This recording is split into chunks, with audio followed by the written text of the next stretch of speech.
তৃষ্ণার্ত কাকটি কলসির মধ্যে একটা একটা করে নুড়ি ফেলে কলসির নিচের জলকে উপরে তুলে জল পান করার পর তার মনে একটা দারুণ আনন্দ অনুভূতি জন্মালো। সে মনে মনে ভাবলো, কা কা জল খেয়ে তো ভালোই তেষ্টা মিটলো, কিন্তু আমার তো খিদে মিটলো না।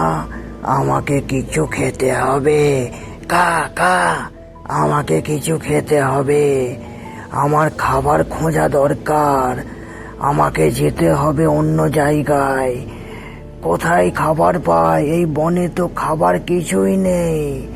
চারদিকে শুকনো পাতা, কিচ্ছু নেই, ফলমূল কিচ্ছু নেই। কি যে খাবো? কিভাবে যে আমার খিদে মিটবে? যাই, আমি কোথাও যেতে হবে আমাকে খাবারের জন্য। কাকটি খাবারের জন্য এদিক ওদিক করতে থাকলো, কিন্তু কোথাও খাবার পেল না। সে এক জায়গায় বসলো আর মনে মনে ভাবলো, কা কা আমি একবার যাই। এই সামনে একটা বস্তি আছে, ওই বস্তিতে গিয়ে যদি কিছু খাবার পাই তাহলে ভালো হয়। এই বনেতে একটাও ফল নেই, গাছ পুরো শুকনো, কিচ্ছু নেই। আমি যাই, ওই বস্তিতে কিছু খেতে হবে আমাকে, কিছু তো পাবো নিশ্চয়। তারপর কাকটি দেরি না করে মানুষের বস্তির দিকে আগাতে শুরু করলো। আয় খোকো আয়, আয় খোকো আয়, আয় রে আমার কাছে আয় মামনি। ইনি হলেন পরেশ, এই গাঁয়ের মান্য ব্যক্তি। এনার এক কথা 100 কথার সমান। সে সবাইকে খুব ভালোবাসতো। গ্রামের লোকেরাও তাকে খুবই ভালোবাসতো। এই পরেশ পাখিদিকে খুব ভালোবাসতো। সে দেখতে পেল দূরে একটা কাক তার বাড়ির মধ্যে প্রবেশ করছে। তার সামনে ওই কাকটি এসে বলল,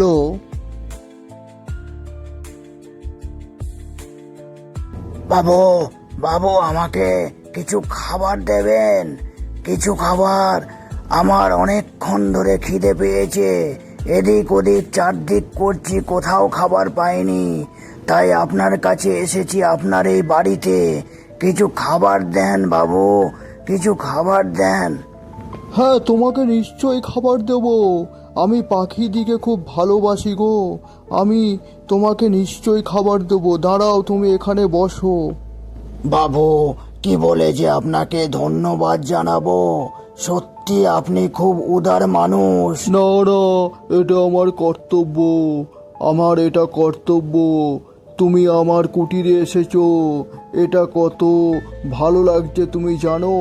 তুমি বসো, আমি তোমার জন্য খাবার আনছি, এক্ষুনি আনছি খাবার তোমার জন্য। তুমি বসো। এই যে তোমার জন্য খাবার নিয়ে এসেছি, তুমি পেট ভরে খাও, তুমি পেট ভরে খাও, তুমি পেট ভরে খাও পাখি, আমার সোনা পাখি, তুমি পেট ভরে খাও। তুমি খেলে আমি খুব আনন্দিত হব। তুমি এগুলো সব খেয়ে নাও। বাবু, এত খাবার আপনি আমাকে এনে দিলেন, সত্যি আপনাকে প্রণাম জানাচ্ছি, আপনাকে ধন্যবাদ জানাচ্ছি। খুব ভালো লাগলো আমার। আহ, কি সুন্দর খেতে! বাহ বাহ বাহ। পরেশের হাত থেকে খাবার পেয়ে ওই পাখিটি খুব আনন্দিত হলো আর তার বন্ধু হয়ে গেল। সে তাকে বলল, সত্যি কোনোদিন যদি আপনার কাজে লাগে এই ছোট্ট পাখি, তাহলে অবশ্যই আপনাকে সাহায্য করবে। তারপর একদিন পরেশের মনে হলো যে অন্য জায়গায় একবার বেড়াতে যাবে। সে মনস্থির করল যে দূরে এক নদী আছে, সেখানে গিয়ে একটু সময় কাটাবে। সে বাড়ি থেকে ওই নদীর পাড় দিকে যাওয়ার সময় দেখতে পেল এক ছোট্ট নদীর ধারে সেখানে কত পাখি কত ফুল সব আছে। সে নদীতে গিয়ে একটু বসলো আর বিড়বিড় করে বলল, আমার তো কেউ নেই, আমার তো কেউ নেই, তাই আমি এই নদীর পাড়ে বসে সত্যি আমার মনটা কত ভালো হয়ে গেল। কি মনটা ভরে গেল, চারদিকে কত সবুজ আর জল, কি সুন্দর পরিবেশ। নদী থেকে সে বাড়ি ফেরার সময় তার খুব ক্লান্ত অনুভব হলো। সে এক জায়গায় বসে থাকতে হঠাৎ করে এক বিশাল প্রকাণ্ড দৈত্য তার সামনে এলো। হা হা হা হা হা হা হা হা হা হা হা হা হা হা হা হা হা। এই কে রে তুই এখানে? এই নির্জন বনেতে কোথা থেকে এসেছিস? তুই তো আমার পেটে আজকে গেলি। আমি হলাম এই বনের বিখ্যাত রাক্ষস, তোকে আমার এই পেটে ঢুকাবো এক্ষুনি।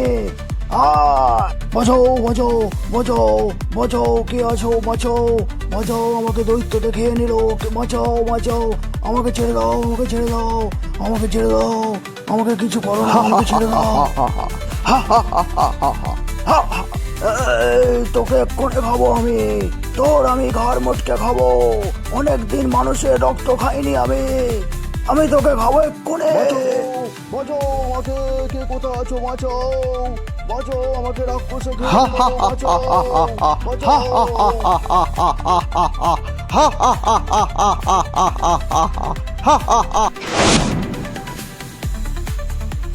বাঁচাও বাঁচাও, আমাকে কে কোথায় আছো? বাঁচাও বাঁচাও, আমাকে রাক্ষসে খেয়ে নিল। বাঁচাও বাঁচাও। দূরে বসে থাকা ওই কাকটির কানে এলো মানুষের আর্তনাদ। সে এক বুদ্ধি বের করলো। রাক্ষসের হাত থেকে মানুষটিকে বাঁচানোর জন্য পাশের গ্রামেতে মাঠেতে চাষ করা কিছু চাষি ছিল, তাদেরকে গিয়ে জানালো এক মানুষ বিপদে পড়েছে, তাকে রাক্ষসে ধরেছে। আপনারা চলুন, তাড়াতাড়ি চলুন, এক মানুষ বিপদে পড়েছে বনেতে, তাকে দৈত্যতে ধরেছে। তারপর ওই কাকের ডাকেতে সাড়া দিয়ে চাষিরা ছুটে এলো ওই মানুষটিকে বাঁচাতে। আর দৈত্য ভয় পেয়ে ছুটে চলে গেল। আর এদিকে মানুষটিও বেঁচে গেল। ওই কাকের জন্যই মানুষটি আজকে বাঁচল। একদিন তাকে খাবার খাইয়েছিল, আর ওই কাক ওই খাবারের মূল্য দিল, তাকে জীবন রক্ষা করলো।